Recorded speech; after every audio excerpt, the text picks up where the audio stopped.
നിന്റെ മക്കൾക്ക് ഇത് ആശീർവാദത്തിന്റെ പെട്ടകമാ. നിന്റെ ബിസിനസിന് ആശീർവദിക്കപ്പെട്ടകമാ. നിന്റെ ആരോഗ്യത്തിന് ആശീർവദിക്കപ്പെട്ട പെട്ടകമാ.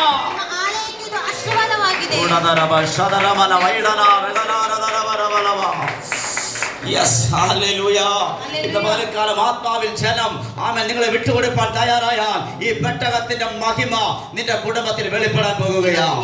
ನೀವು ದೇವರಿಗೆ ನೀವು ಒಪ್ಪಿಸಿ ಆರಾಧನೆ ಮಾಡುವುದಾದ್ರೆ ದೇವರ ಈ ಮಂಜುಷದ ಫಲವನ್ನು ನಿಮ್ಮ ಕುಟುಂಬವು ಅನುಭವಿಸುತ್ತದೆ. പെട്ടകം കയ്യിലുള്ളവൻ അടങ്ങിയിരിക്കാൻ കഴിയത്തില്ല. ಯಾಕಂದ್ರೆ ಈ ಮಂಜುಷ ಯಾರ ಹತ್ರ ಇದೆಯೋ ಅವರು ಸುಮ್ಮನೆ ಕುಳಿತಿರಲು ಸಾಧ್ಯವಿಲ್ಲ. പെട്ടകം കയ്യിൽ കിട്ടിയാൽ ഇവൻ ആരാധിക്കും. ಯಾಕಂದ್ರೆ ಈ ಮಂಜುಷವು ಯಾರ ಹತ್ರ ಇರುತ್ತೋ ಅವರೆಲ್ಲ ಕುಣಿದಾಡುತ್ತಾ ಆರಾಧನೆ ಮಾಡ್ತಾರೆ. ശരിനാ? ಸರಿನಾ? ദാവീദ് ദൈവത്തെ ആരാധിച്ചു. ದಾವೀದನು ದೇವರನ್ನು ಆರಾಧನೆ ദാവീദ് ആരാ? ದಾವೀದನು ಯಾರು? രാജാവാ ദാവീദ്. ರಾಜನಾಗಿದ್ದಾನೆ ದಾವೀದನು. ദാവീദിന് വേണ്ട സിംഹാസനത്തിൽ ഇരുന്നാ മതി. ದಾವೀದನಿಗೆ ಸಿಂಹಾಸನದ ಮೇಲೆ ദാവീദ് പറഞ്ഞാൽ ആമേൻ അവൻ പറയുന്ന ആളുകൾ പെട്ടകം ചുമന്നുകൊണ്ട് വരും. ದಾವೀದನು ಅಲ್ಲಿ ಕುತ್ಕೊಂಡು ಆಜ್ಞೆ ಮಾಡೋದಾದ್ರೆ ಅವನು ಹೇಳಿದಂತ ವ್ಯಕ್ತಿ ಅದನ್ನ ಮಂಜುಷವನ್ನು ಹೊತ್ಕೊಂಡು ಬರ್ತಾರೆ. പക്ഷേ ദാവീദ് എന്താ അത് ചെയ്യാൻ കാരണമെന്നറിയാമോ? ದಾವೀದನು ಯಾಕೆ ಆತರ ಮಾಡಿಲ್ಲ? എന്തിനാ ദാവീദ് പെട്ടകത്തിന്റെ മുമ്പിൽ നൃത്തം ചെയ്തെന്നറിയാമോ? ಯಾಕೆ ದಾವೀದನು ಮಂಜುಷದ ಮುಂದೆ ഞാൻ ഇതിനൊന്നും യോഗ്യതയുള്ളവനല്ലായിരുന്നു.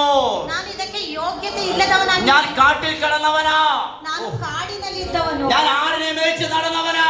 ನಾನು ಆಡುಗಳನ್ನು ಕುರಿಗಳನ್ನು ഞാൻ ಮೇಯಿಸುತ್ತಾ കല്ലിന്റെ പുറത്തായിരുന്നത്. ನಾನು ಬಂಡೆ ಮೇಲೆ ಕುಳಿತವನು. ഹല്ലേലൂയ. ഹല്ലേലൂയ. ഞാൻ ഇരുന്ന പല സ്ഥലത്തും എന്റെ ആമേ ശരീരത്തിന് മേൽ മുള്ളുകൾ കുത്തിയിട്ടുണ്ട്.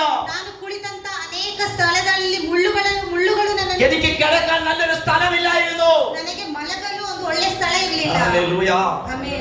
കാട്ടിൽ മാസങ്ങൾ വർഷങ്ങൾ ആടിനെ മേയ്ക്കുന്നവൻ അവിടെ എങ്ങനെ വസിച്ചതെന്ന് അവൻ ദാവീദിന് നല്ലതുപോലെ അറിയാം. ಕಾಡಿನಲ್ಲಿ ವರ್ಷಗಳ ಕಾಲ ಆಡುಗಳನ್ನು ಕುರಿಗಳನ್ನು ಯಾವ ಪ್ರಕಾರ ಮೇಯಿಸ್ತಿದ್ದನು ಎಂಬುದು ಅವನ ದಾವೀದನಿಗೆ ಮಾತ್ರ ഹല്ലേലൂയ. ആമേൻ. കരടികൾ സിംഹങ്ങൾ അവനെ കടിച്ചു കീറാൻ വരുമ്പോൾ ഉറക്കമില്ലാതെ രാത്രി കരഞ്ഞുവെന്ന് അവൻ ദാവീദിന് നല്ലതുപോലെ അറിയാം. ಕರಡಿಗಳು ಸಿಂಹಗಳು ಆ ಪ್ರಾಣಿಗಳೆಲ್ಲ ಅವನನ್ನು ಕಚ್ಚಲು ಅಥವಾ ಬೇಟೆಯಾಡಲು ಬರಬೇಕಾದ್ರೆ ಇದರಿಂದ ಯಾವ ಪ್ರಕಾರ ತಪ್ಪಿಸಿಕೊಂಡನು ಎಂಬುದು ದಾವೀದನಿಗೆ ಮಾತ್ರ ಗೊತ್ತು. നോക്കിക്കേ, രാത്രിയിൽ അവൻ കിടന്നുറങ്ങുന്ന സമയത്ത് ഒരു സർപ്പം അവനെ കടിച്ചാൽ അവന്റെ ജീവൻ പോകും. ಯಾಕಂದ್ರೆ ರಾತ್ರಿ ಅವನು ಮಲಗಿರ್ಬೇಕಾದ್ರೆ ಒಂದು ಸರ್ಪ ಒಂದು ಹಾವು ಅವನ ಕಚ್ಚಿದ್ರೆ ಅವನು ಮರಣ ಹೊಂದುತ್ತಾನೆ. അവൻ വീട്ടിലല്ല കിടന്നുറങ്ങുന്നത്. ಅವನು ಮನೆಯಲ್ಲೆಲ್ಲ അവൻ കിടന്നുറങ്ങുന്നത് കാട്ടില.